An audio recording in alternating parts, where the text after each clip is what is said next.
Okay. Good afternoon, good evening to all of you. Welcome to all doctors to talk with Mayur. Uh, Today's guest is Dr. Kanchan ma'am. My name is Mayur. Kanchan Rukkar madam is a well-known gynecologist. I will share giving the information over there. Dr. Kanchan Dulkar madam is obstetrician gynecologist, more than 10 years of experience. She's completed MBBS from Government Medical College of Hospital, Nagpur, and same as MS in SIP Institute. She also role as DNP, obstetrics and gynecologist. Uh, आज अभी इसमें हमने madam का पूरा madam की 10 साल का experience है उसमें से तीन ओएसिस हॉस्पिटल में उन्होंने 3 साल एक्सपीरियंस है अभी करेंटली वो वाईसीएम को हॉस्पिटल पिंपरी चिंचवड पुणे एरिया में कार्यरत है और उनकी ओपीडी धनश्री हॉस्पिटल धर्मेक्स चौक यहाँ पे कार्यरत है आप उसका जो भी अपॉइंटमेंट लेना चाहें मैं आपको उसकी लिंक शेयर कर दूंगा so welcome to the doctor Kanchan ma'am please welcome ma'am so start as a topic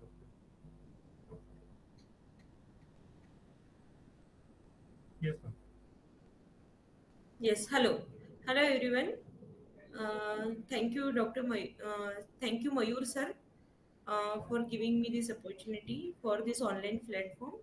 I hope that with this online platform, we will be interacting with all the uh, patients or maybe doctors also regarding, and we will be spreading awareness regarding infertility. Basically, infertility is not very much talked about, or maybe it is not very much addressed. Mm, and maybe the patient also don't get the specialist treatment. This is a very no, ironic situation, maybe we can say that most of the time they are referred to a gynecologist and not referred to a IVF specialist or infertility specialist. But that's why we have kept this topic, that what is infertility and uh, when should you visit your fertility doctor. So this is very important, that you should visit your specialist. That is also important, because there is a difference between a gynecologist and the IVF specialist. So this only thing that we want to convey through this webinar.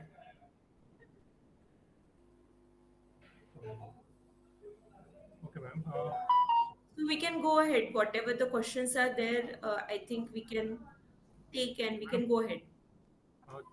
एक question है कि एक patient है जिनका पॉलिपिन tube block है पॉलिपिन tube block है उस case में क्या एग्जैक्टली क्या उसमें चांसेस कितने रहते हैं कि उसको एज अ ओवुलेशन के लिए या आगे प्रोसीजर कैसी रहती है उसके लिए हम्म।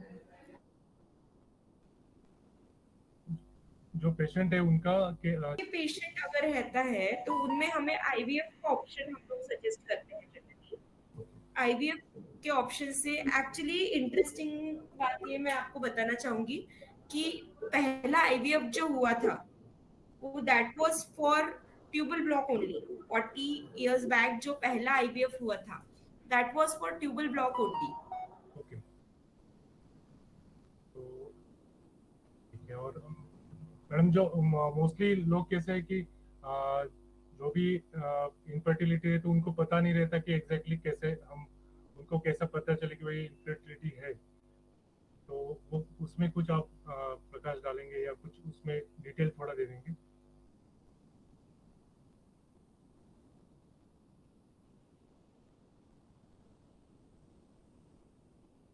कांचे मैम आवाज आ रही है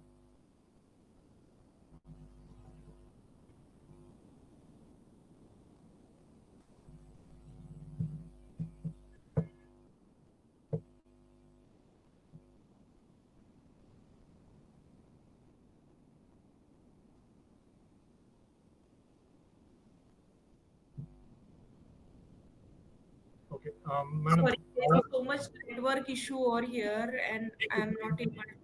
no problem, madam. Video video is also not visible. Okay, okay. तो मैडम इनफर्टिलिटी We के जो can पेशेंट think रहते हैं of. Mostly, Hmm. Yes, infertility की मैडम जो पेशेंट रहते हैं वो मोस्टली एकदम उनको पता चलता नहीं कि हम कब कंसल्ट किए, यानी करना चाहिए पर डॉक्टर्स को, स्पेशलिस्ट को, तो उसके बारे में कुछ क्या कंडीशंस Hmm. होती है जिसमें वो कर सकते हैं, कंसल्ट कर सकते हैं? यस। सो जो भी पेशेंट्स है जो कि नेचुरली ट्राई कर रहे हैं और 1 ईयर नेचुरल ट्राई करने के बाद भी अगर उनको कंसीव नहीं हो रहा है, तो ऐसे पेशेंट ने ज़रूर इनफर्टिलिटी कंसल्टेंट से, आईवीएफ कंसल्टेंट से एक जांच या फिर कंसल्टेशन ज़रूर कराना चाहिए। या फिर जिनका एज 35 से ज़्यादा है, जैसे आप सेकेंड टाइम ट्राई कर रहे हो और आपका एज जो है वो 35 से ज़्यादा है, तो ऐसे पेशेंट्स भी कंसल्ट। 6 मंथ्स के अंदर ही आपने सोचना चाहिए कि आपने आपके डॉक्टर से, फर्टिलिटी कंसल्टेंट से मिलना चाहिए। और इसमें एज एज बार थोड़ा रहता है कि एज एज इसमें जैसे इनफर्टिलिटी। एज के रिलेटेड जो है, पहले एक्चुअली ऐसा सोचा जाता था कि ओनली मेल्स में ही, फीमेल्स में ही फर्टिलिटी जो है वो कम होती है agewise. Compare to males. लेकिन ऐसा अभी बहुत सारे स्टडीज में देखा गया है कि इवन मेल्स में भी फर्टिलिटी जो है वो कम होती है। Of 35, I am audible? Yes, after the age of 35 male और फीमेल ये दोनों में ही फर्टिलिटी जो है वो कम होती है। Okay, okay. Hmm. Yes. So, first thing we have cleared that कि कब हमने फर्टिलिटी डॉक्टर से मिलना चाहिए। So I think we are clear on that कि अगर आप और जिनका रेगुलर पीरियड्स है उन्होंने एक्चुअली, और पहले एक्चुअली हिस्ट्री है, जैसे कभी कभी बिफोर मैरिज भी हिस्ट्री रहती है कि एंडोमेट्रियोटिक सिस्ट निकाला है या फिर कुछ, तो इरेगुलर पीरियड्स है और कुछ ऑपरेशन हुआ है ओवरी का। ऐसे लोगों ने एंडोमेट्रियोसिस है ऑलरेडी पता रहता है, शादी के पहले ही पता रहता है। ऐसे भी पेशेंट हमारे पास आते हैं जिनको एक्चुअली उनके मैरिज के पहले ही पता रहता है कि उनको कुछ एंडोमेट्रियोसिस का प्रॉब्लम है। तो ऐसे लोगों ने तो एक्चुअली जल्दी कंसल्ट करना चाहिए if they are planning for pregnancy.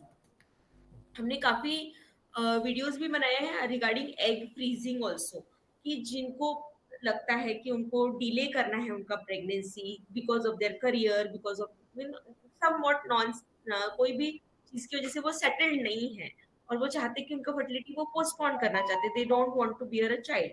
तो ऐसे केसेस में हम लोग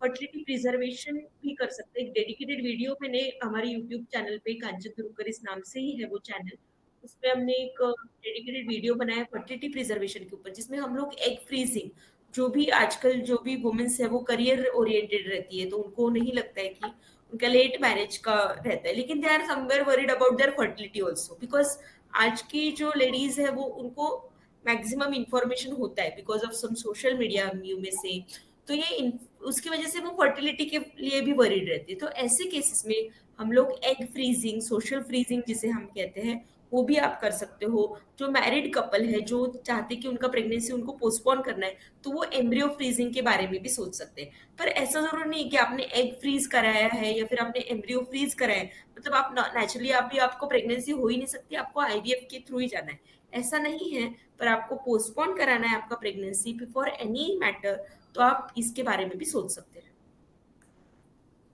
मैडम मोस्टली अभी सोशल मीडिया सभी जन देखते हैं, कभी कभी ऐसे भी नुस्खे लोग दे देते कि ऐसा नहीं करो, स्पेशलिस्ट के पास कोई जाता नहीं है और नुस्खे यूज हो जाते हैं, तो इसके बारे में कुछ आप थोड़ा बताएंगे, क्योंकि आप एक स्पेशलिस्ट है, तो आपने इतना 10 साल आपका एक्सपीरियंस है आईवेब स्पेशलिस्ट ऐसे, तो ये हम्म। ऐसे भी पेशेंट्स आपके पास आते हैं कि जो सोशल मीडिया देख के कुछ इसके इसके बारे में थोड़ा बताएंगे? तो सोशल मीडिया देख के आ सकते हैं पेशेंट, पर बहुत बार कैसा होता है कि काफी मिसकंसेप्शंस भी होते हैं। पहले तो एक ये मिसकंसेप्शन होता है पेशेंट का कि अगर हम आईवीएफ स्पेशलिस्ट के पास चले जाएंगे तो वो हमें जरूर आईवीएफ ही बता देंगे। मतलब आईवीएफ स्पेशलिस्ट के पास गए तो वो नेचुरल तो बताएंगे ही नहीं, हमको बताएंगे डायरेक्ट आप आईवीएफ करा लो। यस, तो यस। ऐसा नहीं है। Okay, we are fertility consultant, so fertility consultant is there for your fertility, not for prescribing you IVF. of course जिनको IVF की जरूरत है उनको बहुत बार हमने देखा है कि पेशेंट जो है वो इतने पैसे गवा देते हैं, 5-6 लाख रुपए गवा देते हैं, 8 लाख 10 लाख भी गवा देते हैं, और उनको एक्चुअली बताया नहीं जाता है कि आपको आईवीएफ की जरूरत है, आप आईवीएफ के लिए जाइए, आपको उससे ज्यादा अच्छा सक्सेस रेट है। तो उससे एक्चुअली आईवीएफ से ज्यादा पैसे वो लोग इसमें गवा देते हैं बाकी चीजों में, because they are not advised IVF. Okay, so ये भी चीज हमने बहुत बार देखी है। पेशेंट का ट्यूब रिकैनालाइजेशन को, ट्यूब रीओपनिंग का ऑपरेशन जो है वो 2-2 बार होता है, या फिर पेशेंट आईयूआई करा रहा है, 10 साइकिल करा रहा है, 12 साइकिल करा रहा है, बट उनको बहुत बार ये नहीं बताया जाता है कि आपका जो ये आईयूआई है ये आप मैक्सिमम 3 या 4 साइकिल ही कीजिए, उससे आगे के साइकिल्स करके आपको ज्यादा बेनिफिट नहीं होने वाला है, ये बहुत बार नहीं बताया जाता है। एंड दैट उसके बाद ही पेशेंट फाइनेंशियली इमोशनली ड्रेन हो जाते हैं। बराबर। ये हमने देखा है कि बहुत बार पेशेंट उसी की वजह से ड्रेन हो जाते हैं, and then they sometime they are not left with any money for IVF, ये भी होता है बहुत बार। ओके। और मैडम इसमें कुछ ऐसे भी कंज्यूमेशन होता है कि वेट ज़्यादा है किसी का, तो उसके वजह से भी कुछ इश्यूज होते हैं, ऐसा कुछ?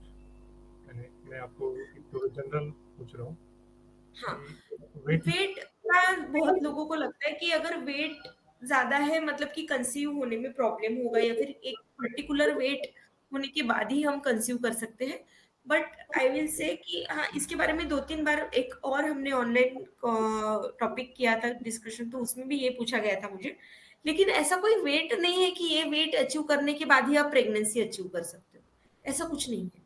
ओके, और या फिर जो भी ओबीज लोग हैं वो सारे इनफर्टाइल ही है, ऐसा नहीं है। हाँ, ओबेसिटी जो है वो फर्टिलिटी को अफेक्ट करती है, दोनों मतलब मेल्स को भी और फीमेल्स को, दोनों को भी ये अफेक्ट करती है। ठीक है, इनफर्टिलिटी, लेकिन ऐसा नहीं है कि आप ओबीज हो मतलब कि आपको फर्टिलिटी अफेक्ट होगा ही। नेचुरली भी कंसीव कर सकते हैं, जो जिनका वेट ज्यादा है वो भी कंसीव कर सकते हैं नेचुरली, ऐसा जरूर नहीं है। हाँ, लेकिन पीसीओएस का कुछ प्रॉब्लम है, कुछ जैसे मेल्स में हम लोगों ने देखा है कि जिनको ओबेसिटी रहती है उनमें वेट ज्यादा होने की वजह से उनमें ओलिगोस्पर्मिया हो जाता है, मतलब उनका स्पर्म काउंट जो है वो कम हो जाता है। मैडम ये फर्टिलिटी पेशेंट्स रहते हैं, या इसका चांसेस कैसे रहता है कि अ, अ, जब वो आईवीएफ के लिए जाते हैं तो उसका सक्सेस रेट, आईवीएफ का सक्सेस। सक्सेस रेट कितना है? तो आईवीएफ का सक्सेस रेट जो है वो पेशेंट के ऊपर ज्यादा डिपेंड करता है। एक्चुअली बहुत बार पेशेंट ऐसा बिलीव नहीं करते हैं, क्योंकि उनको लगता है कि हमारा आईवीएफ हो गया मतलब कि 100% वो हो ही जाएगा successful. But maybe from this platform also I will like to convey, maybe थोड़ा निगेटिव लगेगा बहुत लोगों को, लेकिन आईवीएफ का 100% सक्सेस नहीं है डियर फ्रेंड्स। 100% सक्सेस रेट नहीं है, it is a technology, it is a science that is helping us. Okay, हम एम्ब्रियोज जो है, आईवीएफ टेक्नोलॉजी क्या है, थोड़ा सा शॉर्ट में मैं बताना चाहूंगी कि आईवीएफ टेक्नोलॉजी क्या है। आईवीएफ में हम लोग एग्स बनाने के लिए कुछ इंजेक्शंस देते हैं, ये पीरियड्स के सेकेंड डे से दिए जाते हैं। ये इंजेक्शंस जो है वो हार्मोन इंजेक्शन होते हैं। ये इंजेक्शंस देने के बाद हम लोग एग्स रिट्रीव करते हैं, ओवम पिकअप करते हैं। ओवम पिकअप करने के बाद हम एग्स में इंजेक्शन से स्पर्म इंजेक्ट करते हैं, जिसको हम इक्सी कहते हैं, इंट्रासाइटोप्लाज्मिक स्पर्म इंस्टेलेशन, इक्सी। इक्सी के बाद हम जो एम्ब्रियोज बनाते हैं, ये जो एम्ब्रियो बनते हैं, ये एम्ब्रियोज को हम लोग यूट्रस में इंसर्ट करते हैं, जिसे हम एम्ब्रियो ट्रांसफर कहते हैं। तो इसमें बेसिकली 2 स्टेप्स है, एक है ओवम पिकअप, जिसके पहले हम सोनोग्राफीज करते हैं और फिर एग रिट्रीव करते हैं, और पिकअप के बाद एम्ब्रियो ट्रांसफर करते हैं, जो कि सेकेंड स्टेप है। तो जनरली ये जो ट्रांसफर है ये हम नेक्स्ट मंथ में करते हैं, जिसको हम फ्रोजन एम्ब्रियो ट्रांसफर कहते हैं। तो ये जो आईवीएफ है इसमें सब हम जो अगर ये रिसेंट टेक्नोलॉजीज यूज करते हैं, जैसे मैंने बोला कि इक्सी, इक्सी टेक्नोलॉजी, उसके बाद डे 5 तक एम्ब्रियोज ग्रो करना, जिसे हम ब्लास्टोसिस्ट कल्चर ऐसा कहते हैं। और उसके बाद फ्रोजन एम्ब्रियो ट्रांसफर, मतलब उसी महीने में ना ट्रांसफर करते हुए अगले महीने में एम्ब्रियो ट्रांसफर करना, जिसे हम फ्रोजन एम्ब्रियो ट्रांसफर ऐसा कहते हैं। तो ये सारी जो चीजें है वो हमें अच्छा सक्सेस रेट देने में मदद करती है। ये रिसेंट टेक्नोलॉजी हमें 70-75% तक के भी सक्सेस रेट देती है। ओके।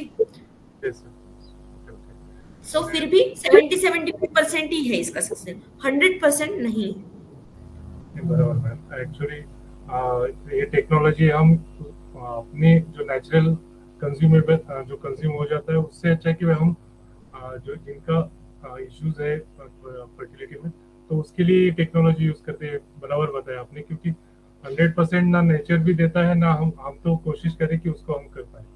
ये आपने बहुत अच्छी तरह यस। बताया मैडम। और मैडम ऐसा कुछ है कि जो हम जनरल लोग नहीं जानते कि आप जैसे आपने कुछ बातें बताई कि इनफर्टिलिटी में ऐसा होता है, कुछ बातें हमने करना चाहिए जो नेचुरली लोग भूल जाते हैं कि ऐसा करना चाहिए कि भाई भाई बेसिकली हमें मुझे ऐसा लगता है कि हमें सेंसिटिव रहना चाहिए उन लोगों के लिए जिनको इनफर्टिलिटी के इशू है, या फिर उन लोगों ने बात करना चाहिए। Basically they don't speak out.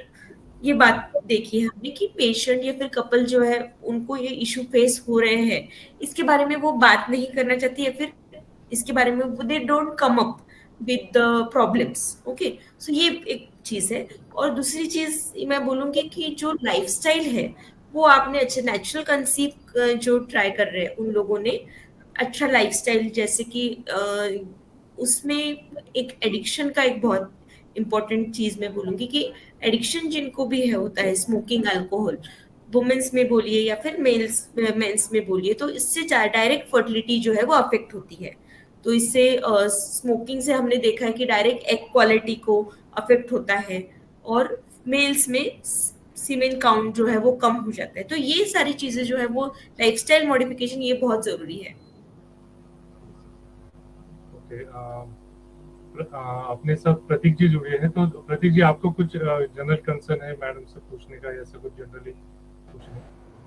हाँ हाँ। Good evening ma'am. हाँ सॉरी, मैं हेलो। थोड़ा लेट यस। ज्वाइन हुआ एक्चुअली।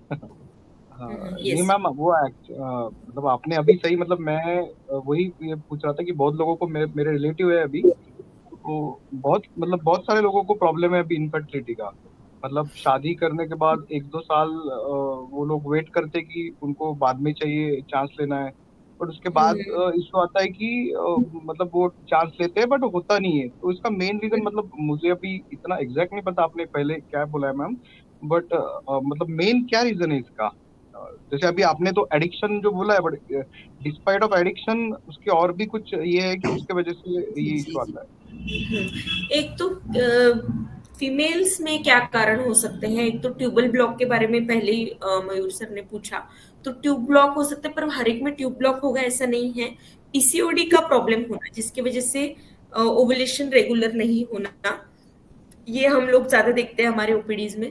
उसके अलावा लो एएमएच होना, मतलब बीजों की संख्या कम होना, ये भी हम लोग काफी देख रहे हैं आजकल कि 30 के एज के बाद, 32 के एज के बाद जब हम प्रेगनेंसी के लिए ट्राई कर रहे रहते हैं, तो अ, तब एएमएच मतलब कि बीजों की संख्या कम हो जाना, ये भी देखा गया है। तो मैं तो हमेशा मेरे वीडियोस में भी बोलती हूँ कि आप एएमएच लेवल जरूर करा लीजिए, जो भी आप चाहते हैं कि आपका ओवेरियन रिजर्व या फिर आपका फर्टिलिटी कैसा है। तो फीमेल्स में एक छोटा सा टेस्ट है, एक ब्लड टेस्ट है, एएमएच। तो ये एएमएच टेस्ट आप जरूर करा लीजिए, इससे हमें पता चलेगा कि ओवेरियन रिजर्व 2 to 4 ये नॉर्मल लेवल होता है एएमएच का। और अगर ये एएमएच लेवल कम है, मतलब कि बीजों की संख्या कम है, तो ऐसे केस में फिर आपने जल्दी प्रेगनेंसी प्लान करना चाहिए, ऐसा हम बोलते हैं। आप जो लेट प्लान कर रहे हो कि आपको 2 साल तक नहीं चाहिए है प्रेगनेंसी, तो वो आप जल्दी प्लान कर सकते हो। तो एएमएच लेवल आपको बहुत अच्छे से बता सकता है कि हाँ आप रुक सकते हो कि आपने जल्दी प्लान करना चाहिए। Okay okay. जी। तो लो एमएच एक थिंग है, पीसीओडी एक थिंग है ज्यादा दिख रहा है, और एक मैंने बोला ट्यूबल ब्लॉकेज। और मेल्स में हमने आजकल देख रहे हैं कि स्पर्म काउंट कम होना, मोटिलिटी कम होना, स्पर्म मोटिलिटी कम होना, ये भी हम लोग देख रहे हैं। तो डाइट में जो भी चेंजेस है ज्यादातर वो इसके लिए रिस्पॉन्सिबल रहते हैं। मैडम इसमें स्ट्रेस फैक्टर कुछ काम होता है, यानी उसका उसका कुछ असर होता है उस पे, जैसे कुछ रहते हैं? स्ट्रेस, यस, स्ट्रेस का भी फर्टिलिटी के ऊपर होता है, डायरेक्ट नहीं पर इनडायरेक्टली कहीं ना कहीं स्ट्रेस जो है वो भी फर्टिलिटी को अफेक्ट करता है। सो जनरली हमने देखा है कि जो आईटीज में काम करने वाले या फिर जो भी इंडियन टाइमिंग से नहीं कर रहे, तो उनका स्लीप पैटर्न भी काफी अलग रहता है उनका। हमारे पास पेशेंट आते हैं, हमारा मैडम हमारा जो वर्किंग है वो 3 से रात को 1 बजे तक है, तो उनका फिर स्लीप पैटर्न भी वैसा होता। तो समवेयर दिस जो लाइफस्टाइल है ये भी कहीं ना कहीं अफेक्ट करती है। ओके, और मैडम एक और पूछना था मैम एक्चुअली। हाँ, ये एक्चुअली मेरे वाइफ के मतलब जो मेंस्ट्रुअल साइकिल है ना, वो इसमें बहुत एक्सट्रीम पेन होता है, मतलब बहुत अच्छा, ज्यादा। हाँ, एक्सट्रीम पेन होता है, तो उसके लिए कुछ मतलब क्या कर सकते हैं कि उसके लिए? पेन के लिए हम लोग एक तो पहले तो कुछ मेडिसिन दे सकते हैं, और एक सोनोग्राफी में हमें कुछ पता चल सकता है, कभी कभी एंडोमेट्रियोसिस रह सकता है, तो ये एंडोमेट्रियोसिस की वजह से भी ज्यादा पेन होना, ये भी प्रॉब्लम्स रह सकते हैं। तो एक सोनोग्राफी हमें ज्यादा अच्छे से बता सकेगा कि हमें क्या करना चाहिए। Hi, Kanchan ma'am. This is Mansi. Yes. So I have a friend. She has been trying to conceive since 2 years. तो आई डोंट नो, उनको डॉक्टर ने, गायनेक ने ऐसे बोला है कि एग्स रिलीज नहीं हो रहे, पहले के जो एग्स है वो ब्लॉक हो गए, उससे न्यू एग रिलीज नहीं हो रहे। सो do you think she should consult to a IVF or she should wait to conceive naturally? Ma'am अगर ओवुलेशन नहीं हो रहा है तो ऐसे केसेस में थोड़ा सा आपको ओवुलेशन के लिए मतलब कुछ टैबलेट्स और कुछ सोनोग्राफी का मदद लेना चाहिए। ओके, ठीक है। क्योंकि कैसे रहता है, ओवुलेशन अगर रेगुलरली है तो ही कंसीव हो पाएंगे, अगर ओवुलेशन ही नहीं हो रहा है इसका मतलब कंसीव नहीं हो सकते ना। आप अगर नेचुरली भी ट्राई कर रहे हो तो नेचुरली ट्राई करने के लिए ओवुलेशन होना जरूरी है ना। आप ओवुलेशन किट का भी यूज कर सकते हो, बहुत सारे मेरे पेशेंट्स हैं जिनका साइकिल रेगुलर है, उनको हम लोग ओवुलेशन किट के बारे में भी बताते हैं, जो प्रेगनेंसी किट के जैसा होता है ये ओवुलेशन किट, जिसमें आप देख सकते हो कि सिंगल लाइन आया है कि 2 लाइन आया है। अगर सिंगल लाइन आया है मतलब ओवुलेशन नहीं हुआ है, अगर 2 लाइन आया है मतलब ओवुलेशन हुआ है, ऐसे। तो ये देख सकते हैं आपकी ओवुलेशन हुआ है कि नहीं हुआ है, ये ओवुलेशन किट से देखा जा सकता है, या फिर सोनोग्राफी में हम ट्रांसवेजाइनल सोनोग्राफी करके देख सकते हैं। बॉडी में कुछ चेंजेस होते हैं, थोड़ा सा मिड साइकिल पेन होता है कभी कभी, उससे भी हमें पता चल सकता है ओवुलेशन हुआ है कि नहीं। Thank you. यस। प्रतीक जी, आपको कुछ और पूछना है मैडम से या madam? Actually one of my friend was told me कि मैम मतलब उनके वाइफ का मतलब वो प्रेगनेंसी के इशू में डॉक्टर ने बताया था कि फोलिक एसिड नहीं बन रहा है बॉडी में। तो मतलब ये क्या है, मतलब फोलिक एसिड, या और कैसे बनता है? मतलब बेबी फॉलिक को जो एसिड, होल्ड करने के लिए शायद फोलिक एसिड लगता है। Yes yes yes, folic acid का सप्लीमेंटेशन दे सकते हैं सर। हम लोग रूटीनली ही जिन जो लोग प्रेगनेंसी के लिए ट्राई कर रहे हैं उनको बोलते हैं कि आप 2 मंथ्स पहले से फॉलिक एसिड चालू करो। ओके, तो मतलब मेडिकेशन से मतलब वो ये हो सकता है, इंक्रीज हो सकता है? Yes yes, definitely it can increase. Yes yes, folic acid के सप्लीमेंटेशन होते हैं, तो वो देने से वो इम्प्रूव हो सकता थैंक यू मैम। है। तो फॉलिक एसिड के तो सिंपल सप्लीमेंटेशन होते हैं, वो आप दे सकते हैं। Okay okay. और कोई क्वेश्चंस रहेंगे कभी कभी? हाँ जी। नहीं, बोलिए मैडम। बहुत बार कॉमन ये क्वेश्चंस रहते हैं पेशेंट के कि हमें नेचुरली क्यों नहीं कंसीव हो रहा है, या फिर कभी कभी अनएक्सप्लेन इनफर्टिलिटी के भी पेशेंट हमारे पास आते हैं, मतलब कि उनकी रिपोर्ट नॉर्मल है। ओके, मतलब उनका जो ट्यूब्स है वो ओपन है, सिमेनाइसिस भी अच्छा है, लेकिन वो कंसीव नहीं हो रहा है, तो ऐसे पेशेंट को हम लोग अनएक्सप्लेन इनफर्टिलिटी ऐसा कहते हैं। तो ऐसे केसेस में बहुत बार फर्टिलाइजेशन और इम्प्लांटेशन का प्रॉब्लम रह सकता है। कभी कभी माइल्ड एंडोमेट्रियोसिस जो कि हमें सोनोग्राफी में नहीं समझ रहा है, ये प्रॉब्लम रह सकता है, या फिर कभी कभी स्पर्म मोटिलिटी कम होना, ये प्रॉब्लम रह सकता है। तो बहुत बार पेशेंट को लगता है कि सब नॉर्मल है फिर भी कंसीव नहीं हो रहा है, तो ये थोड़े माइनर प्रॉब्लम्स जो है वो रह सकते हैं। ऐसे केसेस में हम लोग आईयूआई करके, ट्यूब्स अगर ओपन है तो हम लोग आईयूआई से अच्छा प्रेगनेंसी जो है वो अच्छी हो सकती है। 3 to 4 साइकिल्स ऑफ आईयूआई हम लोग कभी भी प्लान करते हैं। और अगर उसमें हमें कंसीव नहीं हो रहा है, अनएक्सप्लेन इनफर्टिलिटी में आपको आईयूआई से नहीं कंसीव हो रहा है, तो हमें आईवीएफ के बारे में जरूर सोचना चाहिए। कभी कभी एक क्वालिटी का इशू हम लोगों ने देखा है, मतलब हम लोग बोलते हैं कि हाँ एएमएच तो नॉर्मल है, लेकिन एएमएच नॉर्मल होने के बावजूद हमने देखा है कि एक क्वालिटी अगर हैम्पर्ड है पेशेंट का, तो ये एक क्वालिटी हैम्पर्ड होने की वजह से भी एम्ब्रियोज नहीं बन पाते और नेचुरली कंसीव नहीं हो पाता है। पर ऐसे केसेस में हमने देखा है कि आईवीएफ से काफी अच्छा सक्सेस रेट हमें मिल सकता है। Thank you madam. और आपने जो जितना भी एक्सप्लेनेशन दिया मैडम हर क्वेश्चन पे, इसके ये सभी के मन में क्वेश्चंस रहते हैं, बट ये कोई पूछने के लिए आते नहीं है सामने। ऐसा भी होता है कोई हिचक करता है कि भाई आप कैसे पूछे। तो ये प्रोग्राम करने का यही मकसद था कि लोग आके थोड़ा जनरलाइज हो जाए, क्योंकि ये सेंसिटिव इशू रहता है बट कोई इस पे आता नहीं। तो थैंक यू मैडम, क्योंकि इनफर्टिलिटी आज के इसमें 50% लोगों को इश्यू रहता है, बट उनको पता ही नहीं चलता कि एग्जैक्टली क्या है। तो ये आपने बहुत अच्छी तरह से एक्सप्लेनेशन दिया madam. So thank you for being with us. So next session में भी हम कुछ मैडम के कोई नई टॉपिक रहेगा जो उनके related as it is as a specialist. So thank you ma'am, thank you being with us and giving precious time. Thank you very much. All attendees, Thank you. thank you for attend this program. Yes.